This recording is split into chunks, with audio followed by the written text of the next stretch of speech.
Hello everyone.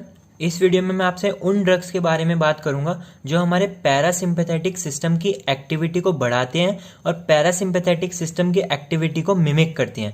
तो because ये drugs हमारे पैरासिम्पैथेटिक सिस्टम की एक्टिविटी की मिमिक्री करती हैं, इन ड्रग्स को हम पैरासिम्पैथोमाइमेटिक्स भी बोलते हैं। बिकॉज हम पैरासिम्पैथेटिक सिस्टम को कोलिनर्जिक सिस्टम भी बोलते हैं, इसी वजह से हम इन ड्रग्स को कोलिनोमाइमेटिक्स भी बोलते हैं। ये ड्रग हमारे कोलिनर्जिक रिसेप्टर्स पे काम करती हैं, उनकी एक्टिविटी को बढ़ाती हैं, इसी वजह से इन ड्रग्स को हम कोलिनर्जिक एजेंट्स या फिर कोलिनर्जिक एगोनिस्ट भी बोलते हैं। अब हमने on the basis of there mechanism of action in drugs को दो ग्रुप्स में क्लासीफाई किया है, डायरेक्ट एक्टिंग ड्रग्स और इनडायरेक्ट एक्टिंग ड्रग्स। जो हमारी डायरेक्ट एक्टिंग ड्रग्स होती है वो क्या करती है, डायरेक्टली रिसेप्टर्स पे काम करती है। तो डायरेक्टली जो हमारे कोलिनर्जिक रिसेप्टर्स होते हैं, निकोटिनिक रिसेप्टर्स, मस्करिनिक रिसेप्टर्स, उन रिसेप्टर्स पे ये ड्रग काम करेगी और उनकी एक्टिविटी को बढ़ा देगी। और इनडायरेक्ट एक्टिंग ड्रग्स क्या होती है, इनको हम एंटी कोलिनेस्टरेज भी बोलते हैं। तो ये इनडायरेक्टली हमारी पैरासिम्पैथेटिक सिस्टम की एक्टिविटी को बढ़ाते हैं। अब देखते हैं वो कैसे करते हैं। देखिए, अगर हमें अपने पैरासिम्पैथेटिक सिस्टम की एक्टिविटी को बढ़ाना है तो या तो हम कोलिनर्जिक रिसेप्टर्स की एक्टिविटी को बढ़ाएंगे या फिर हम एसिटाइल कोलिन का मेटाबॉलिज्म कम कर देंगे।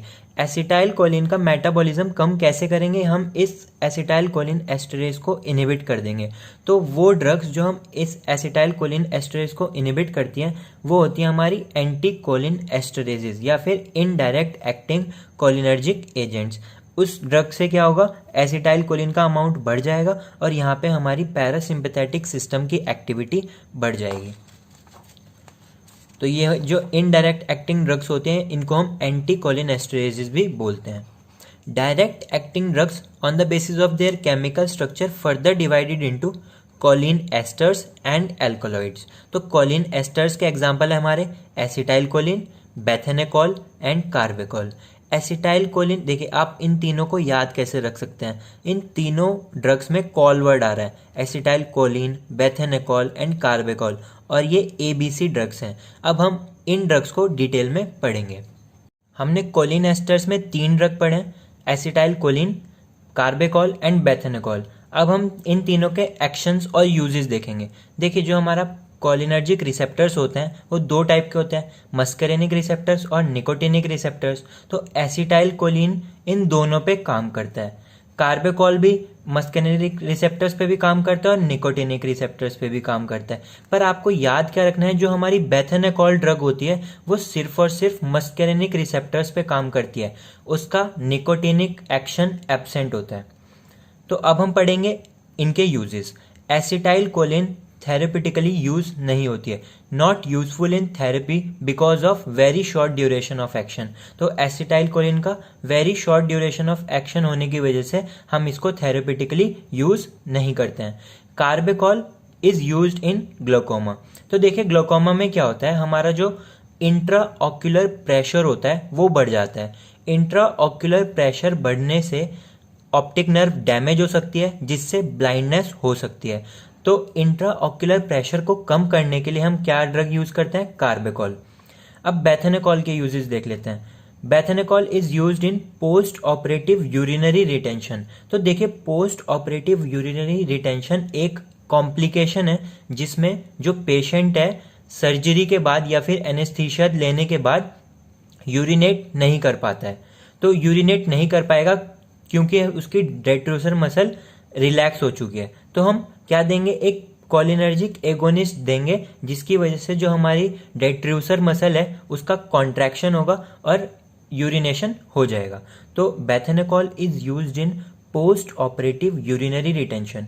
Post operative paralytic ileus. देखिए, पोस्ट ऑपरेटिव पैरालिटिक इलियस में क्या होता है, पेशेंट को सर्जरी होने के बाद, मतलब सर्जरी करने के बाद, एब्डोमिनल सर्जरी करने के बाद इंटेस्टाइन की मोटिलिटी रुक जाती है। ये एक कॉम्प्लिकेशन है। तो इसमें हम क्या करते हैं, इंटेस्टाइन की मोटिलिटी बढ़ाने के लिए हम कोलिनर्जिक एगोनिस्ट देते हैं बेथेनेकॉल, जिससे देखिए हमने बताया था कि जो पैरासिम्पैथेटिक सिस्टम होता है वो हमारी GIT की मोटिलिटी को बढ़ाता है, उसमें सेक्रीशन बढ़ाता है। तो पोस्ट ऑपरेटिव पैरालिटिक इलियस में हम क्या यूज करते हैं, बेथेनेकॉल यूज करते हैं। तो हमारे 3 ड्रग्स एसिटाइलकोलिन, बेथेनेकॉल और कार्बेकॉल कंप्लीट हो चुके हैं। अब हम पढ़ेंगे एल्कोलॉइड्स, और एल्कोलॉइड्स में हमारे 2 एग्जाम्पल हैं, पाइलोकार्पिन और मस्करिन। सबसे पहले हम पढ़ेंगे पाइलोकार्पिन के यूजेस और एडवर्स इफेक्ट। पाइलोकार्पिन एक बहुत इंपॉर्टेंट ड्रग है, तो इसके यूजेस हैं, use in treatment of open angle and acute congestive glaucomas. देखिए ओपन एंगल ग्लूकोमा में क्या होता है, जो हमारी आईज में ड्रेनेज कैनाल्स होती हैं वो ब्लॉक हो जाती है, जिसकी वजह से इंट्रा ऑक्यूलर प्रेशर बढ़ जाता है। और एक्यूट कंजेस्टिव ग्लूकोमा में क्या होता है, सडनली इंट्रा ऑक्यूलर प्रेशर बढ़ जाता है, जिससे सडन सिम्टम्स आते हैं, जैसे blurring of vision, redness of eyes, pain होगा, हेडेक होगा, तो उसमें ये यूज़ होती है। Pilocarpine is used alternatively with mydriatics to break adhesion between iris and lens. देखिए अगर हमारा आइरिस और लेंस में एडेशन हो गया तो हम क्या करेंगे, माइड्रियाटिक्स देंगे और मायोटिक्स देंगे। देखिए पाइलोकार्पिन एक हमारी पैरासिम्पैथोमाइमेटिक ड्रग है, यानी पैरासिम्पैथेटिक सिस्टम की एक्टिविटी को बढ़ाएगी। तो पाइलोकार्पिन का प्यूपिल पे क्या एक्शन होगा, पाइलोकार्पिन प्यूपिल में कॉन्ट्रैक्शन कराएगी, मतलब ये मायोटिक ड्रग है।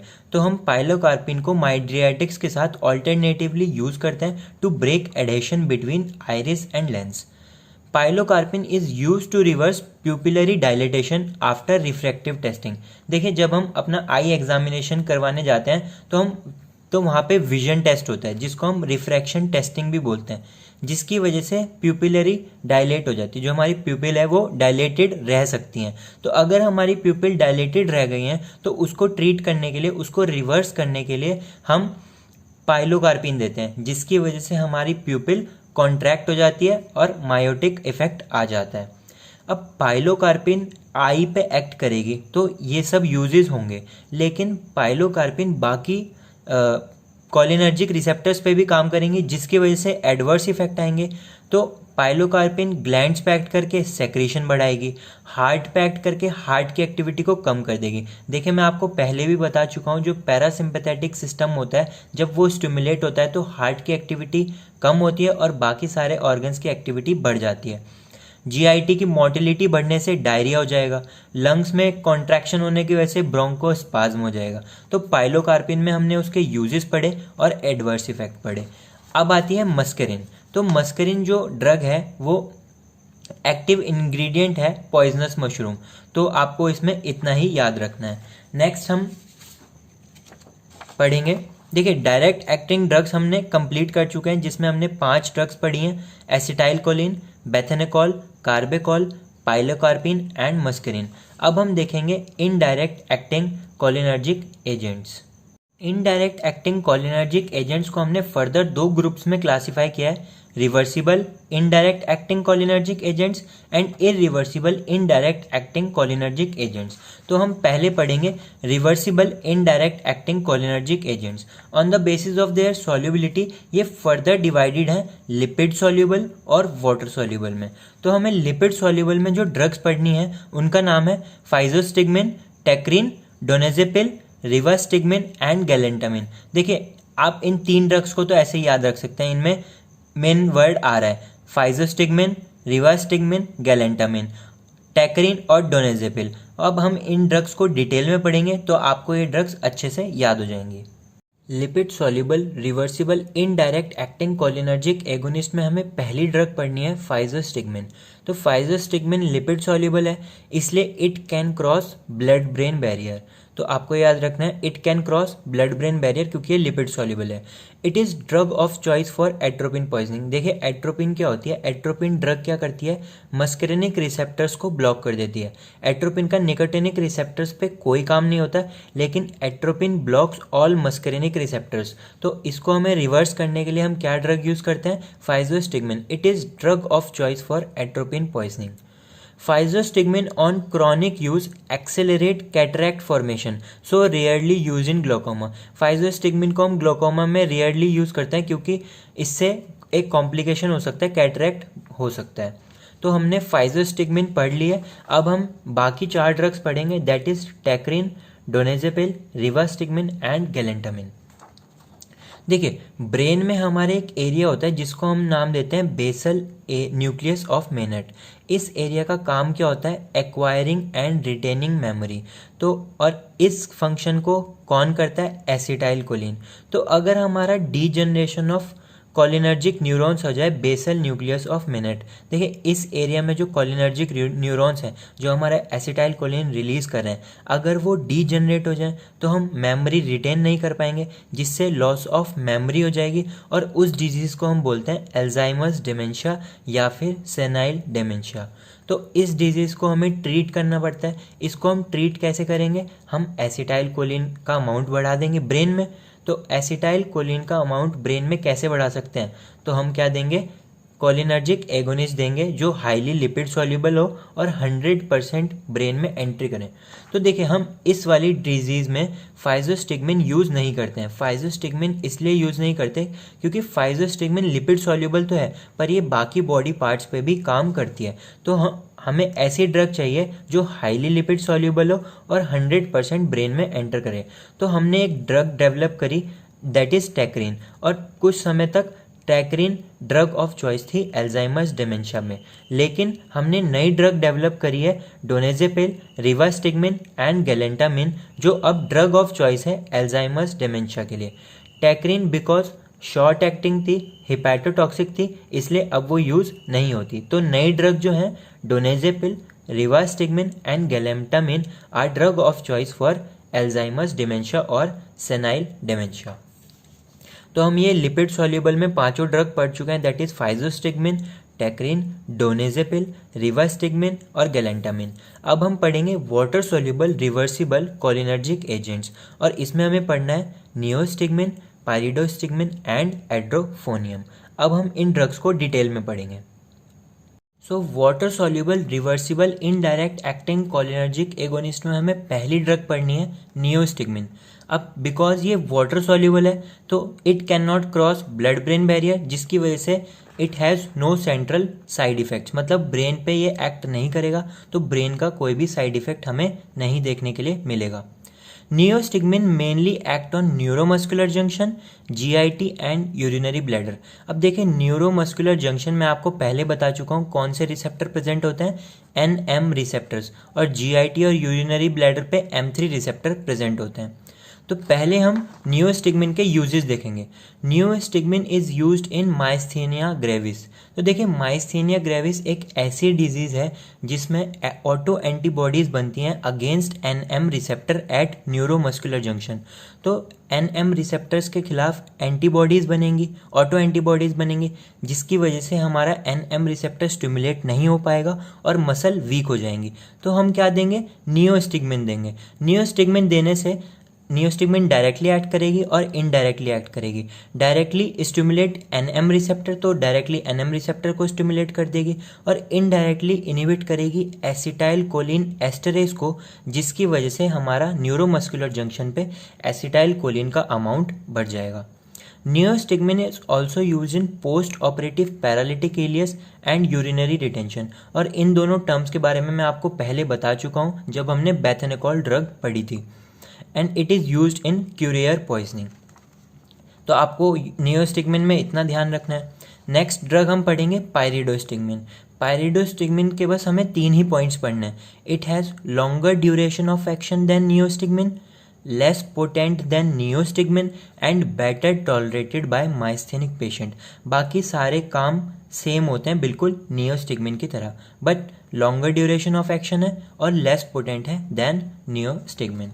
अब आपको माइस्थेनिक पेशेंट को नियोस्टिग्मिन या फिर पाइरिडोस्टिग्मिन देते हुए एक चीज़ ध्यान रखनी है कि हम साथ में एट्रोपिन दें। देखिए, atropine is also given with neostigmine और पाइरिडोस्टिग्मिन इन माइस्थेनिया ग्रेविस, क्योंकि देखिए माइस्थेनिया ग्रेविस में हम चाहते हैं सिर्फ और सिर्फ निकोटिनिक रिसेप्टर स्टिमुलेट हो, हम नहीं चाहते कि मस्करिनिक रिसेप्टर स्टिमुलेट हो। तो हम मस्करिनिक रिसेप्टर को ब्लॉक कर देते हैं एट्रोपिन देके, और हमारा सिर्फ और सिर्फ निकोटिनिक रिसेप्टर का फंक्शन स्टिमुलेट होता है और माइस्थेनिया ग्रेविस की कंडीशन ठीक हो जाती है। नेक्स्ट हम ड्रग पढ़ेंगे इसमें एड्रोफोनियम। तो अब हमें ड्रग पढ़नी है एड्रोफोनियम। सो एड्रोफोनियम जो ड्रग है उसका रैपिड ऑनसेट होता है and very short acting, that is 8 to 10 minutes के लिए ही ये सिर्फ काम करती है। तो एड्रोफोनियम के यूज़ क्या होंगे? It is use in diagnosis of myasthenia gravis. तो अगर आपके पास कोई पेशेंट आया माइस्थीनिया ग्रेविस का, तो मतलब आपको कैसे डायग्नोस करोगे? With the help of edrophonium. Myasthenia gravis में क्या होता है? ऑटो एंटीबॉडीज बनती हैं अगेंस्ट एनएम रिसेप्टर, जो मैं आपको बता चुका हूँ, जिसकी वजह से एनएम रिसेप्टर्स कम हो जाते हैं और हमारी मसल वीक हो जाती है। It is also use to differentiate between myasthenic crisis and cholinergic crisis. देखिए, अब जो हमारी मसल वीकनेस है वो दो वजह से हो सकती है। या तो जो हमारे एनएम रिसेप्टर हैं वो बिल्कुल भी स्टिमुलेट नहीं हो पा रहे, अपना काम नहीं कर पा रहे हैं, या फिर एनएम रिसेप्टर्स अपना काम बहुत ज़्यादा कर रहे हैं। अगर उनका ओवर स्टिमुलेशन हो जाए तो भी मसल वीकनेस होगी, और इस कंडीशन को हम बोलते हैं कोलिनर्जिक क्राइसिस। तो कोलिनर्जिक क्राइसिस में क्या होता है? Increase stimulation of NM receptor at NMJ and lead to muscle weakness. तो हम कैसे डिफ्रेंशिएट करेंगे कि पेशेंट की जो मसल वीकनेस है वो किसकी वजह से है? तो हम उसमें करते हैं एड्रोफोनियम टेस्ट। एड्रोफोनियम टेस्ट में क्या करते हैं? हम एड्रोफोनियम देते हैं आईवी, जिसकी वजह से एसिटाइल कोलिन का अमाउंट बढ़ जाता है न्यूरोमस्कुलर जंक्शन पे 8 to 10 मिनट्स के लिए। अगर पेशेंट के सिम्टम्स हैं उसमें इम्प्रूवमेंट दिखा तो मतलब पेशेंट क्या है? माइस्थेनिक पेशेंट है। अगर पेशेंट की कंडीशन और ज़्यादा ख़राब हो जाती है 8 to 10 मिनट्स के लिए, मतलब जो पेशेंट को सिम्टम्स आ रहे थे, मसल वीकनेस हो रही थी, वो किस वजह से होती है? कोलिनर्जिक क्राइसिस की वजह से हो रही थी। तो edrophonium is use to diagnose myasthenia gravis and to differentiate between myasthenic crisis from cholinergic crisis. और एड्रोफोनियम को हम प्रीफर करते हैं क्यूरियर पॉइजनिंग में, क्योंकि देखिए पॉइजनिंग हुई है तो हमें एकदम से एक्शन चाहिए। तो बिकॉज एड्रोफोनियम का रैपिड ऑनसेट होता है, इसी वजह से it is preferred in curare poisoning. So हम कंप्लीट कर चुके हैं रिवर्सिबल इनडायरेक्ट कोलिनर्जिक एजेंट्स, जिसमें हमने दो टाइप्स की ड्रग पढ़ी, एक लिपिड सॉल्युबल और एक वाटर सॉल्युबल। लिपिड सॉल्युबल में हमने 5 ड्रग पढ़ी हैं: फाइजोस्टिगमिन, टेक्रिन, डोनेजेपिल, रिवास्टिगमिन, गैलेंटामिन। और वाटर सॉल्युबल में हमने पढ़ी है नियोस्टिगमिन, पायरिडोस्टिगमिन और एड्रोफोनियम। अब हम पढ़ेंगे irreversible indirect acting cholinergic agents, और ये फर्दर डिवाइडेड है ऑर्गेनोफॉस्फेट्स एंड कार्बामेट्स में। ऑर्गेनोफॉस्फेट का एग्जांपल है मैलाथायोन, पैराथायोन, एंड कार्बामेट का एग्जांपल है कार्बारिल एंड प्रोपक्सर। अब हम इनके बारे में पढ़ेंगे। Organophosphate and carbamates are used as insecticides and pesticides. तो हम इनको इंसेक्टिसाइड्स और पेस्टिसाइड्स की तरह यूज़ करते हैं, बट इनकी बहुत ज़्यादा लिपिड सॉल्युबिलिटी होती है। इतनी ज़्यादा लिपिड सॉल्युबिलिटी होती है कि they enter in body through skin. तो फार्मर्स की बॉडी में ये एंटर कर जाते हैं थ्रू स्किन। अब एंटर करने के बाद क्या करेंगे? तो बॉडी में एसिटाइल कोलिन बढ़ जाएगा। अब एसिटाइल कोलिन बढ़ जाएगा तो क्या होगा? हमारे निकोटिनिक रिसेप्टर्स और मस्करेनिक रिसेप्टर्स स्टिमुलेट हो जाएंगे और ये सारे सिम्टम्स आएंगे। M1 रिसेप्टर के स्टिमुलेट होने की वजह से बॉडी में HCl बढ़ जाएगा। M2 रिसेप्टर स्टिमुलेट होने से हार्ट की एक्टिविटी कम हो जाएगी। M3 रिसेप्टर स्टिमुलेट होने से डिफरेंट ऑर्गन्स पे लोकेटेड होता है M3 रिसेप्टर्स, तो आई पे क्या इफेक्ट करेगा? पिन पॉइंट प्यूपिल, बहुत छोटी सी, बहुत ज़्यादा कॉन्स्ट्रक्शन हो जाएगा प्यूपिल का, जिससे पिन पॉइंट प्यूपिल होगी। ग्लैंड्स पे एक्ट करेगा, सेक्रीशन बढ़ जाएंगे। हमारे GIT पे एक्ट करेगा, डायरिया हो जाएगा। और NM रिसेप्टर पे एक्ट करेगा, जिसकी वजह से NM रिसेप्टर की एक्टिविटी को बढ़ा देगा, कोलिनर्जिक क्राइसिस हो जाएगी, जिसकी वजह से मसल वीकनेस हो जाएगी। तो atropine is drug of choice for organophosphate and carbamate poisoning. तो जैसे ही कोई पेशेंट आपको मिलता है ऑर्गेनोफॉस्फेट और कार्बामेट पॉइजनिंग का, तो हम उसमें क्या करते हैं? एट्रोपिन इंजेक्ट करते हैं 2 mg IV stat, and it is repeated every 5 to 10 minutes, doubling the dose till the sign of atropinization occur। देखिए, जब तक पेशेंट की सिचुएशन ऐसी नहीं हो जाती तो सेक्रीशन कम नहीं हो जाते, जो हमारी प्यूपिल कॉन्ट्रैक्ट हो रखी थी वो डायलेट नहीं हो जाती, और जो हमारी हार्ट की एक्टिविटी कम हो रखी थी वो बढ़ नहीं जाती, तब तक हम डोज एट्रोपिन की देते रहते हैं। After giving atropine all symptoms will reverse except muscle weakness. देखिए एट्रोपिन सिर्फ और सिर्फ मस्करेनिक रिसेप्टर्स पे काम करती है, निकोटिनिक रिसेप्टर्स पे काम नहीं करती है, तो मसल वीकनेस ठीक नहीं हो पाएगी। So for reversal of neuromuscular paralysis, मतलब मसल वीकनेस को ठीक करने के लिए हम एसिटाइल कोलिन एस्टरेज रीएक्टिवेटर्स देते हैं, मतलब हम ऑक्साइम्स ड्रग का यूज़ करते हैं। और ऑक्साइम्स में भी दो ड्रग हैं, प्रालिडोक्साइम या फिर डाई एसिटाइल मोनोऑक्साइम, पैम और डैम। ऑक्साइम्स को हम सिर्फ तब देते हैं ऑर्गेनोफॉस्फेट पॉइजनिंग में, कार्बोमेट पॉइजनिंग में ऑक्साइम्स इफेक्टिव नहीं होते हैं। तो फाइनली हम सारे कोलिनर्जिक एगोनिस्ट को डिटेल में पढ़ चुके हैं। दोस्तों अगर आपको वीडियो पसंद आया तो प्लीज़ इसको शेयर कीजिए। देखिए अगर आपको मेरा काम पसंद आ रहा है तो प्लीज़ इसको ज़्यादा से ज़्यादा शेयर कीजिए मेरे चैनल को। जितना ज़्यादा सपोर्ट मिलेगा उतना ज़्यादा मैं मोटिवेट होऊंगा और वीडियोस बनाने के लिए। और अगर आपको इसके नोट्स चाहिए तो मैं FB पे अपलोड कर दूंगा, या फिर अभी आप इसका स्क्रीनशॉट ले सकते हैं।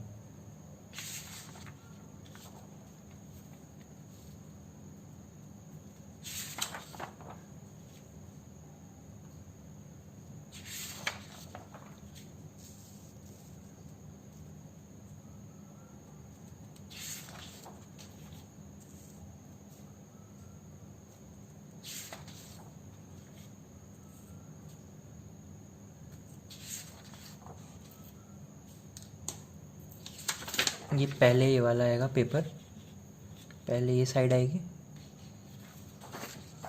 देन ये साइड आएगी। Thank you.